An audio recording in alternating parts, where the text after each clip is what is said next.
All right. Hey, everybody. In the spirit of the upcoming Halloween season, we thought it'd be fun to take a dive into the making of Allan's Starlight Mints song, Eyes of the Night. And I'm your faceless interviewer, Barb. Hi, Allan. Hi, Barb. How's it going? How are you doing? Going great. Good. Where are we? We are in the studio at our home here in Oklahoma City. Yes, first set up about 15 years ago. 15 years this summer. Okay, let's talk about how the earliest version of your song, Eyes of the Night, came to be. It ended up being the 8th track on your 2006 album, Drowaton, but the earliest stages of its creation took place several years before. Yeah, I think we established that the Reason session, which we have up here, took place in December of 2003. So that is the earliest. Great. So that initial idea, and it was one of the first that you sent to Barsuk, right? The Not that one. No, record that label? was much No? later. Actually, that was probably in 2005 when we actually sent something. Early 2005-ish, or late 2004. I do have a MP3 we'll go through later. And you said you remember them saying something about the demo, about how it sounded so good it didn't even really sound like a demo. Yeah, something like that. Yeah, I emailed them a demo, and they were highly impressed with it. That's great. And so you said the idea started off with a drum beat. The idea started off with the drum beat and a bass line, and I think what I was going for was a Motown type of beat. Yeah, kind of. You Can't Hurry Love. Yeah. You Can't Hurry Love. Kind of. What's the other the Iggy Pop song? Lust for Life. Lust for Life. Yeah, that kind of thing. Cool. Yeah. So you started this song actually 20 years ago this month, right? Well, actually, the meat and potatoes. Yes.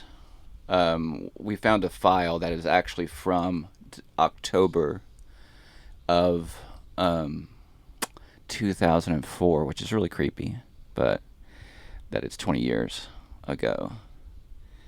That we'll be playing that later too. Okay. So this is the session you're talking about when you were slaving Reason.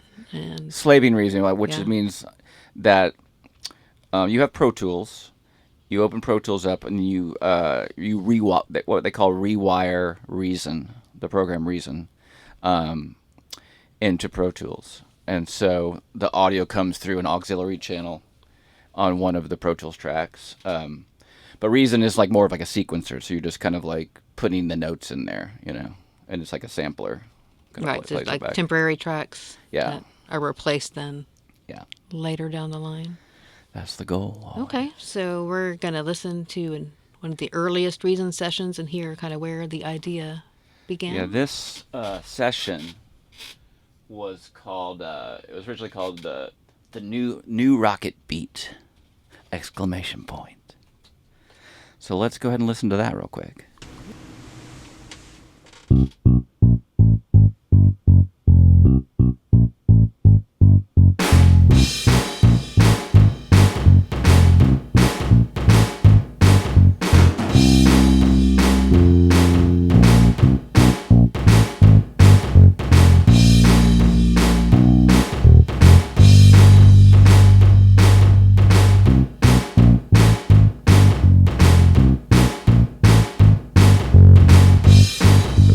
Pretty verbatim to the. Very close to the finished version. Yep.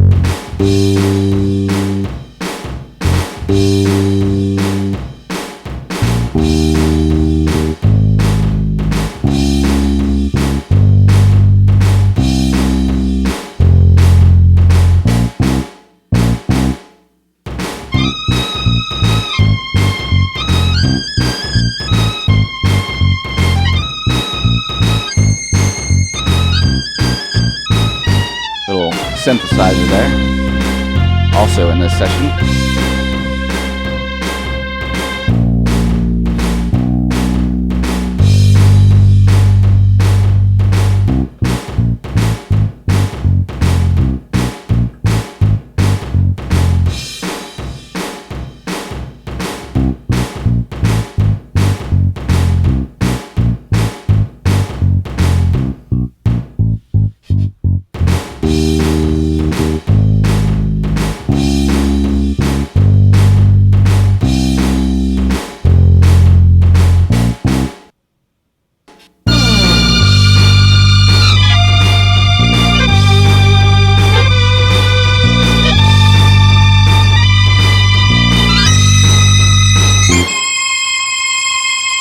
Gets a little creachy here.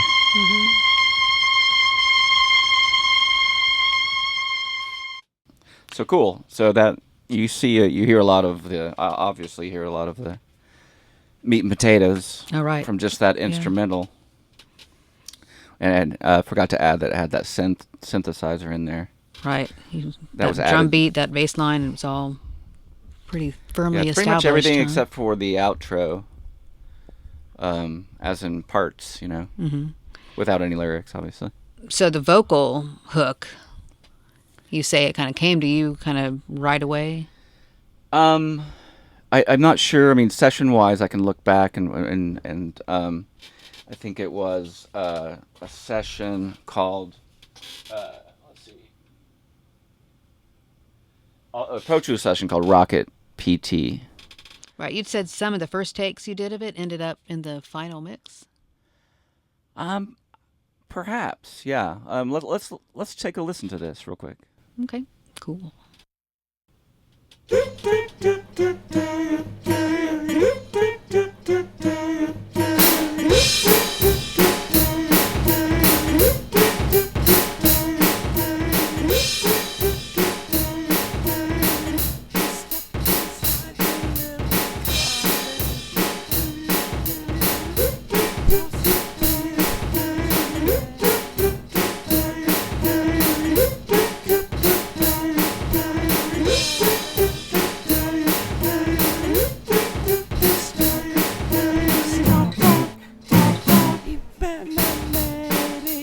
So kind of really rough there. Yeah. Definitely the same idea. Yeah. So no bass. So I'm thinking that I was probably slaving Reason, and the Reason had a bass there, but I couldn't find the session that went along with it, so I just kind of played that. So that there you hear the vocal hook, which ended up like. Let me get the guitar out here so kind of explain a little bit. That's a hallmark of the song for sure. So you have that is kind of a loop. So it's like oops.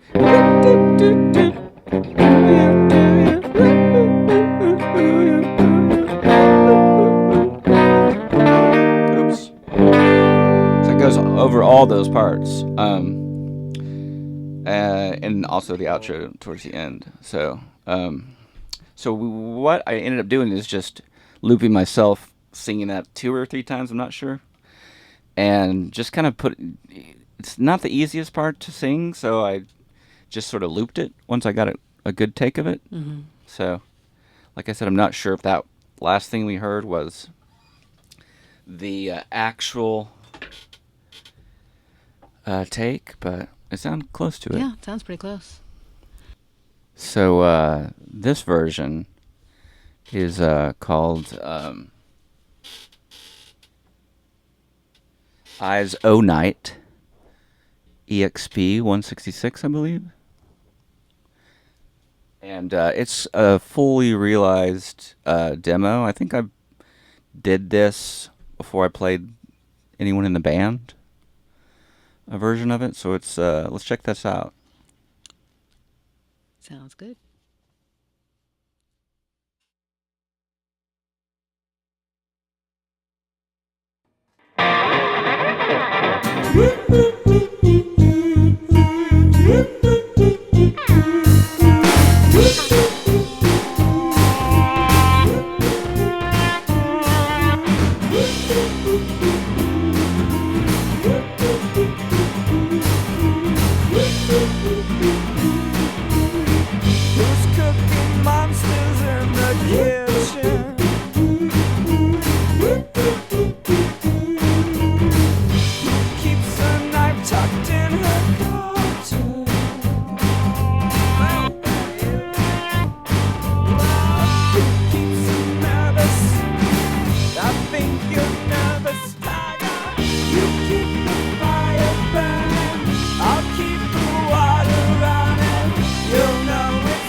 Wow.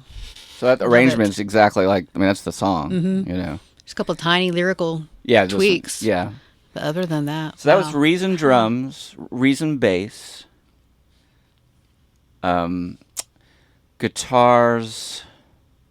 I think I'm not really sure. I think the guitars.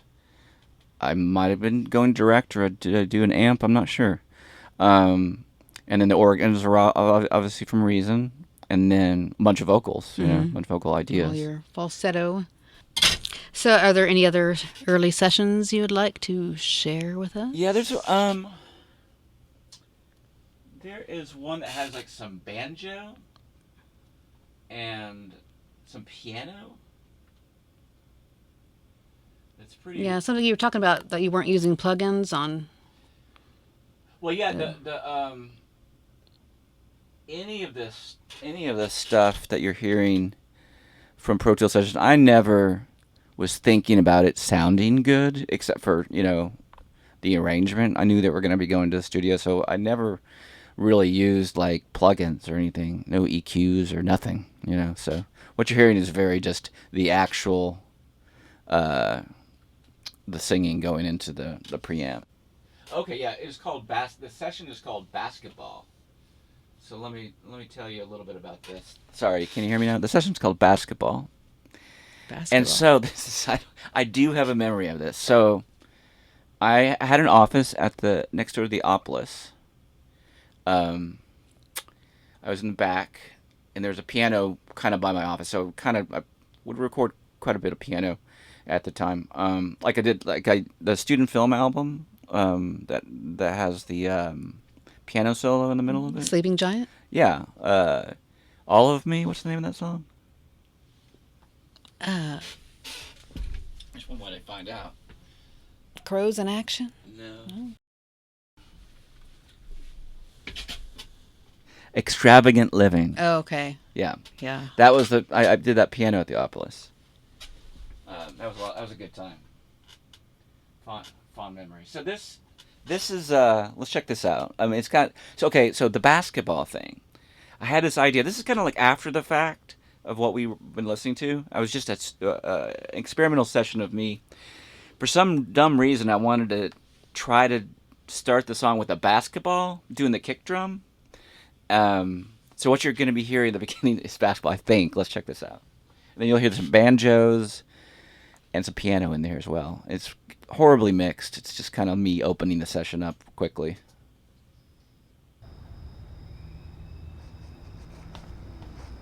Street recording.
guess you Yeah. can't really add I everything, mean, but that's yeah. I mean, pretty the cool thing is, version. we could have. I mean, I could have, decided, hey, it should be banjo, and some piano. The pianos are pretty cool too. Hmm. Uh, but it was just sort of an experimental day. I like the basketballs too. Right. Yeah. Zombie basketball game Yeah. kicks it off. So that was kind of fun. That was like a good memory, sort of. Even though it was wasted time, but it was a good memory of sort of having that freedom, having my own place. I could be as loud as I wanted to. You know. Right. Kind of the first time in your life you could really Yeah. do that, huh? Pretty much. I mean, we practiced next door at the Opolis, but it's just having that space. Neapolis is kind of a beast. It's very echoey in there. So, but the studio, the where we were next door, my friends Damon and Dan Pringle, and Damon.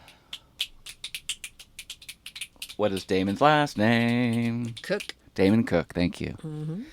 Um, Dan Pringle and Damon Cook had started building a studio next door. They had rented the place like the year before, and actually put they spent a lot of work and money and put like a window. They had like a control room, um, with the window built in, where you could see, in a live room where you could, put drum kits and amps and stuff like that in. So the piano was in that room. So that was a good room to record piano and amps and stuff like that. And so the drums. You're talking Okay, about the so drum the version? drum session, that was like once we, chose this song. Obviously, it was in a pretty good place, so we chose this song to put on the record. I have the actual drum session. I Zombie Drum Cons 1. What? Yeah, that's what we're listening to. Oh, okay. So there's no vocals or anything. This is just the drums that are sort of edited. Kind of separated. Yeah. And the bass was also done at Bell Labs. So comparing Reason drums and the These studio drums. Yeah, these are the studio drums. Okay.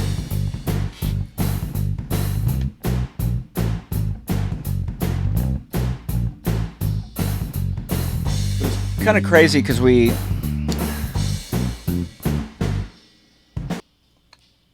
I'll stop this for a second. How we did it was really how we did the whole record. We recorded the kick and the snares by themselves. We had a click track going, so just kick, snare, kick, snare, kick, snare, kick, snare. And you kind of hear that in this track. And then we did all the cymbals. And this is weird. I don't know why we did it this way, and I would never do this again. But we did the cymbals and the toms on another group of tracks. So we filled up, 16 tracks, 12 to 16 tracks full of drums for that. And hold on a second. I'll play a little bit of separation, I think.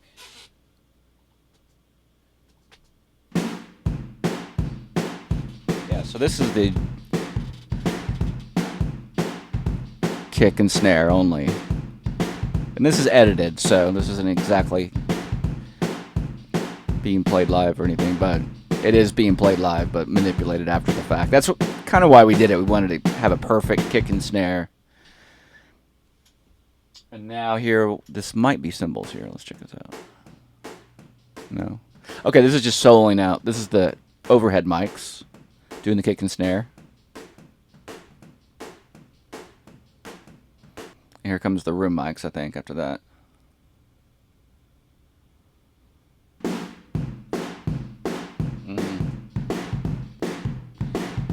And this is the reason why, especially those room mics sound really good in the studio. For a song like this, I really wanted to get good room mics. These are the close kick mics. Snares, close snare mics.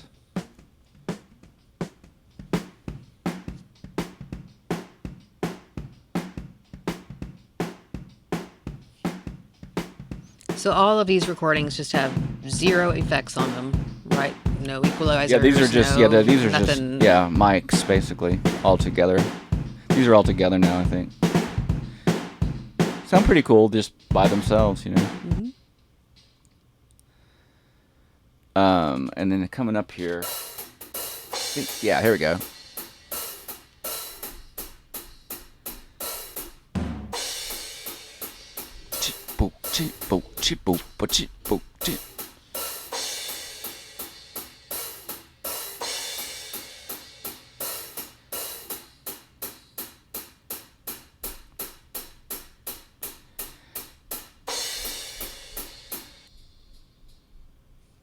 So it's kind of like we were sampling, but we were recording. So we were kind of like, and I know that after each session, like this, we would hit each individual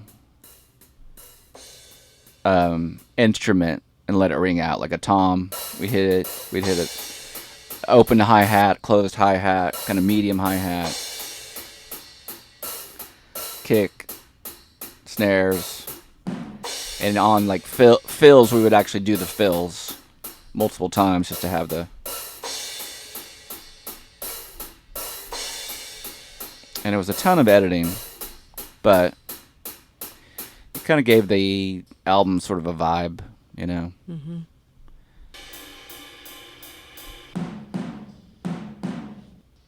Yeah, there's the turn out the lights. Right. The tom. Some of the great lyrics, which of course is something we should talk about. All right, we'll stop that. And you have a lyric sheet that you were working on at the time on your computer. You found that recently. Oh yeah. I did. You're talking about the lyrics to the chorus were, you think at the time, representing personal responsibilities, your examining of yourself and changes going on in your life. And I mean, I think the main thing from the lyric sheet, you have the who dials the sun and makes good girls go wrong, the eyes of the night. I mean, that stuck, you know. That was the, like, once that line stuck, that was like, you know, okay, this is a song, mm-hmm. you know. And then the other lyrics, I mean, if I could go back in time, I probably would change a few things. I mean, I think a lot of people think I'm saying Cookie Monster, mm-hmm. you know, at the beginning, who's cooking monsters. Who's cooking monsters in the kitchen. Who keeps a knife tucked in her garter belt, that is. Yeah, so it's just kind of ridiculous, but to me, it was working in my head. Well, you have the lyric sheet. I think we looked it up. I think you looked it up online and right, and there are a few things copy and pasted wrong. and just we hadn't little misunderstood lyrics. We hadn't thought about talking funny. about this before, and it's really funny that we just like literally an hour or so ago talked about the lyrics. I'm gonna go grab them real quick. Hold on. So one of the lyrics,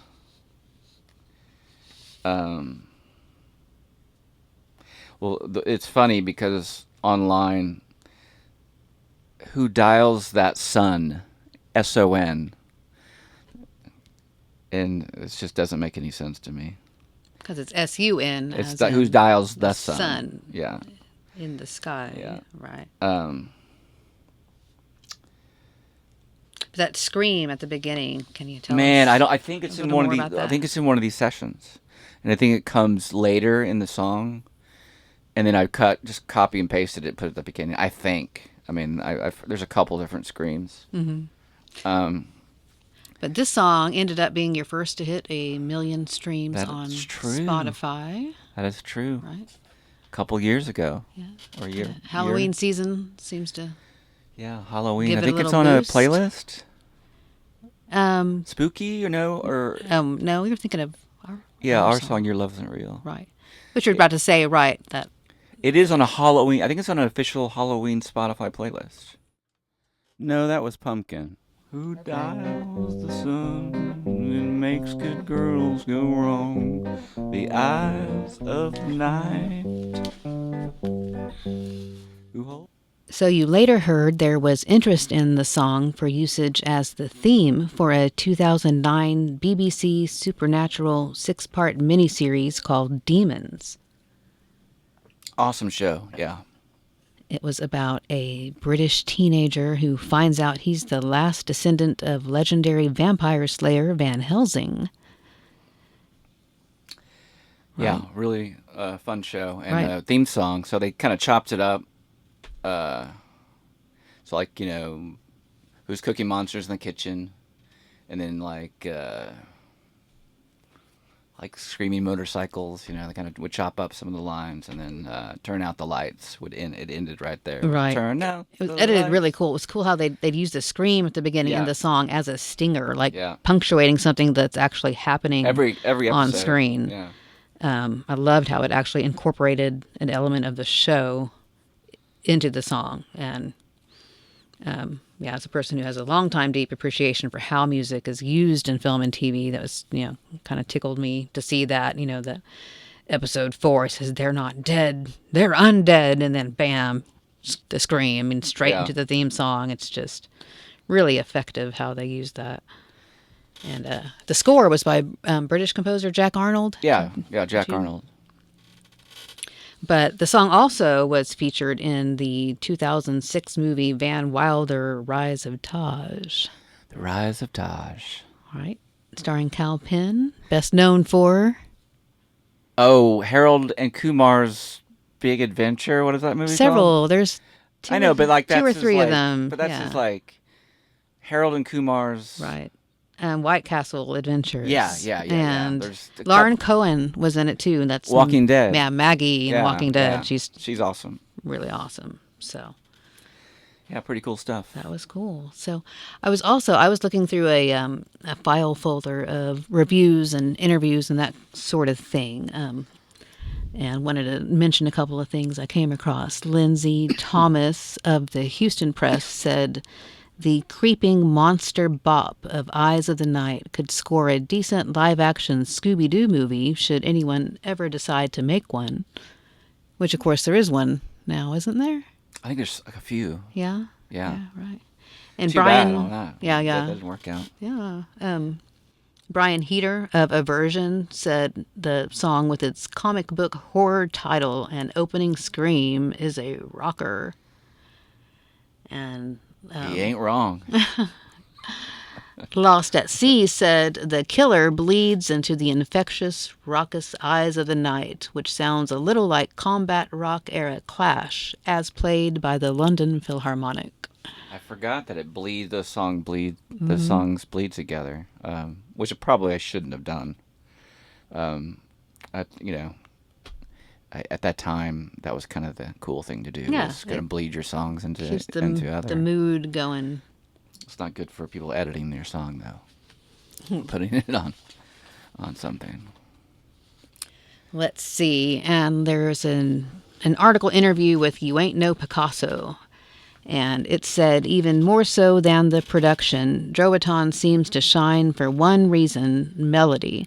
Starlight Mints have built a reputation around crafting melodies so good that they won't leave your brain for days. The songs on Drowaton range from nonsensical to meaningful, but with very few exceptions, always seem to have the melodies to back them up. The sleeper hit Eyes of the Night provides a good look at their lyrical and melodical combinations. While Allan was quick to admit that he spent more time working on the melody than the actual words. Quote, "I don't remember writing the lyrics so much. It's arguably one of the more interesting to delve into lyrically." Yeah, like I said, I think I'd go back and change a few things, but it was definitely kind of, I wouldn't call it happy accident song, but I have such more appreciation for it. Not so much. I always liked it. We always played it live after, the album came out. Maybe before that. I think I saw that I started working on sequences in 2006, so probably started playing it right when the album was coming out. But it was always a crowd hit, you know. So I don't think we ever didn't play it after that. Like it was always part of the set list, even if we were playing like a small festival type show. Like when you saw us for the first time, I bet we played it. The first and only time. Yeah, the first 2009. 2009 Norman Music Festival. Headlining, yeah. Yes. I was let into the photo pit She's got for pictures some to prove unknown it. reason. Took pictures of my future husband before I knew he was my future husband. You got proof. Anyway, which kind of leads into this next. I was kind of surprised to read, not surprised, but this quote in an interview with the Chicago Sun-Times in May of 2006. You said, "I've been on that threshold where I had to wonder if I wanted to keep doing this. I had an ex-girlfriend say, 'I'm going to law school. You either start going to school so we can get married, or you can keep doing what you're doing and it's over.'" In a nutshell, yeah, Right. I guess. We, the band, were broken up when Andy and Marion went on their honeymoon. But when they got back, I told Andy, "While you were gone, I decided I'm going to keep doing this. Are you in?" Right.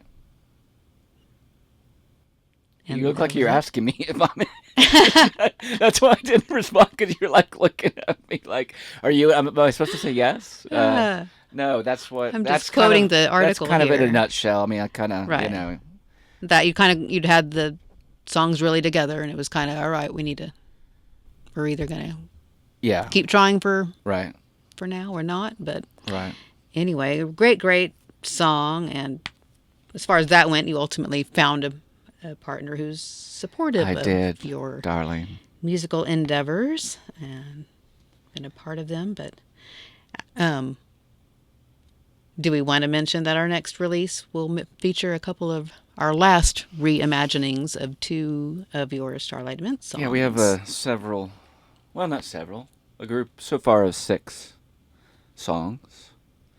And there are two reimagined songs from the Starlight Mints archives. Right. And 4 new 4 new ones. double V exclusives. exclusives. All right. All right. Well, that was great. Taking a closer look at Eyes of the Night. Let's listen to some of the 2004 demo pitched to Allan's label Barsuk to take us on out.